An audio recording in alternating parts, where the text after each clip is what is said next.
everyone, Assalamualaikum warahmatullahi wabarakatuh. Kembali lagi di channel Fun is Chemistry bersama Bu Linda. Today, we will learn more unique concept about chemistry. Before we learn, let's start it with Basmalah. Bismillahirrahmanirrahim. Sebelumnya kan kita sudah belajar apa itu campuran, ada berbagai macam jenis campuran dan sebagainya. Nah, kali ini kita akan belajar terkait dengan pemisahan campuran. Pemisahan campuran ini bertujuan untuk memisahkan campuran menjadi komponennya masing-masing, gitu ya. Campuran itu kan penggabungan ya berarti ya. Nah, di sini kita akan belajar bagaimana sih cara memisahkan gabungan-gabungan tadi yang semulanya berasal dari satu komponen yang satu dengan yang lainnya. Nah, pemisahan campuran itu dibedakan menjadi 3. Yang pertama ada pemisahan padatan dari suspensi, pemisahan padatan dari larutan, dan pemisahan campuran zat cair. Sudah tertera di sini macam-macamnya dan jenis-jenisnya, kita akan breakdown satu persatu ya. Yang pertama kita masuk dulu ke filtrasi. Filtrasi sesuai dengan namanya, filtrasi, filtrat. Filter ya, berarti memisahkan zat padat dari zat cair dengan bantuan media penyaring. Contohnya penyaringan kopi, penyaringan debu pada AC gitu ya. Nah, ini adalah contoh dari filtrasi.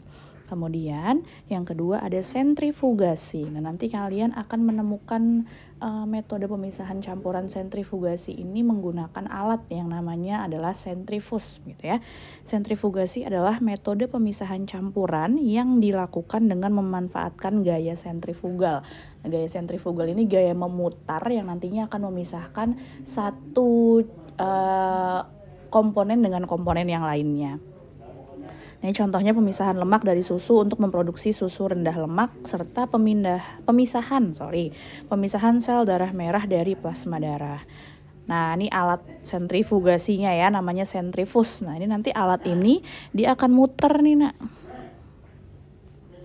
Nah, ini alat ini akan muter, jadi nanti terpisah tuh antara satu komponen dengan yang lainnya, jadi atas bawah gitu. Nah, ini ya, nanti bentuknya hasilnya akan seperti ini. Kemudian yang ketiga ada namanya evaporasi. Evaporasi ini adalah metode pemisahan zat padat dari larutan dengan cara menguapkan pelarutnya. Mungkin kita udah sering dengar ya evaporasi itu apa ya. Kita sering mendengarkan evaporasi itu di contohnya adalah pembuatan garam. Jadi dengan cara menguapkan air laut ya. Nah, ini pemisahan zat padat dari larutannya dengan cara menguapkan pelarutnya. Contohnya proses mendapatkan garam dapur. Ya, kita pasti sering pakai ya garam dapur ya. Nah, itu proses pembuatannya adalah dengan cara evaporasi.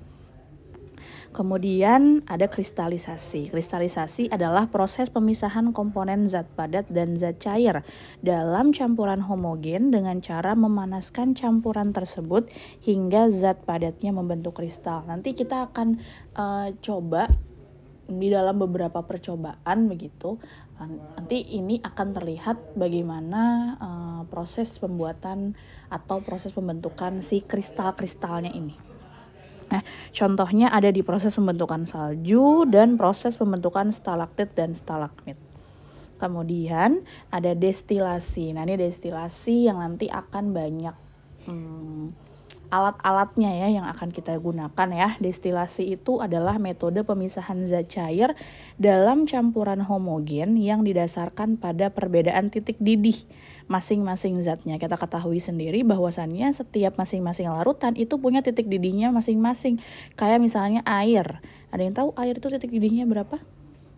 Betul, titik didih air adalah 100 derajat Celcius ya. Misalnya lagi ibu punya senyawa misalnya katakanlah alkohol.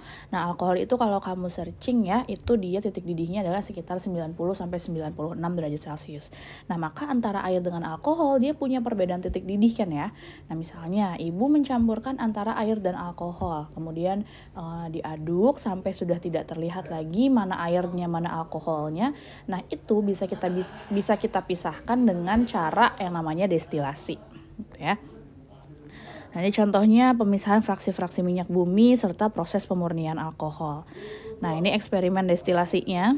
Nah, ini silahkan dipahami dengan baik ya. Di sini sudah ada alat-alatnya. Jadi di dalam labu ini nak yang bergolak-golak ini ya, itu adalah campuran antara air dengan alkohol. Nah, air dengan alkohol itu dipanaskan. Nah, sampai dia menuju ke titik didihnya, kan kita tahu ya tadi titik didihnya alkohol 90 sampai 96. Titik didihnya air itu 100 derajat. Misalnya sudah sampai di titik 90 derajat, maka alkohol akan menguap. Betul ya, akan mendidih, menguap itu akan menjadi gas. Nah, gasnya dia akan mengalir nih, masuk ke sini ya. Nah, masuk, ini namanya tabung libik ya, labu libik. Nah, ini kan masih gasnya ya. Kemudian yang biru-biru ini adalah air.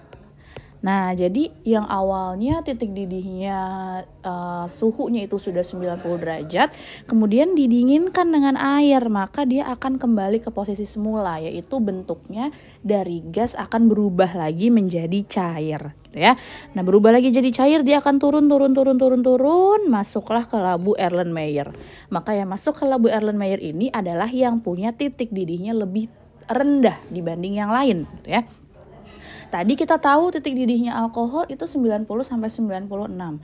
Titik didihnya air adalah 100 derajat. Mana yang lebih rendah? Alkohol ya, betul. Maka yang akan lebih dulu masuk ke dalam Erlenmeyer itu adalah alkohol, gitu ya.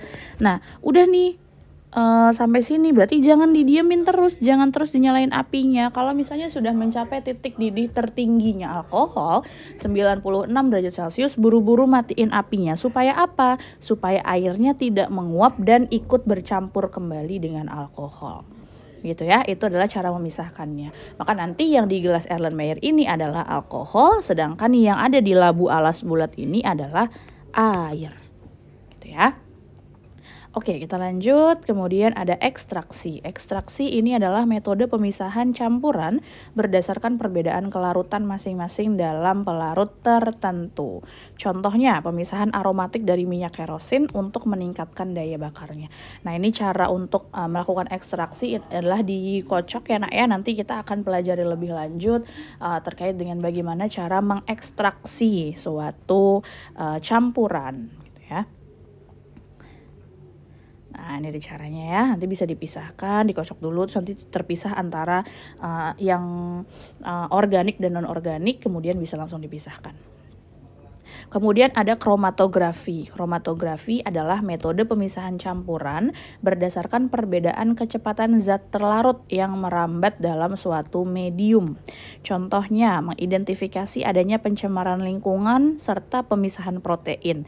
Nah, ini contohnya dari kromatografi ya. Biasanya yang sering kita gunakan adalah kromatografi kertas untuk memisahkan warna tinta misalnya. Kita ketahui bahwasannya tinta itu kan warnanya macam-macam ya. Misalnya kita mau tahu nih tinta warna ungu tuh terdiri dari apa saja sih. Nah, itu bisa menggunakan yang namanya kromatografi kertas, gitu ya. Selesai sudah pembelajaran kita hari ini. Let's finish it with hamdalah. Alhamdulillahirabbil alamin. Tetap semangat and I'll see you later. Bye. Assalamualaikum warahmatullahi wabarakatuh.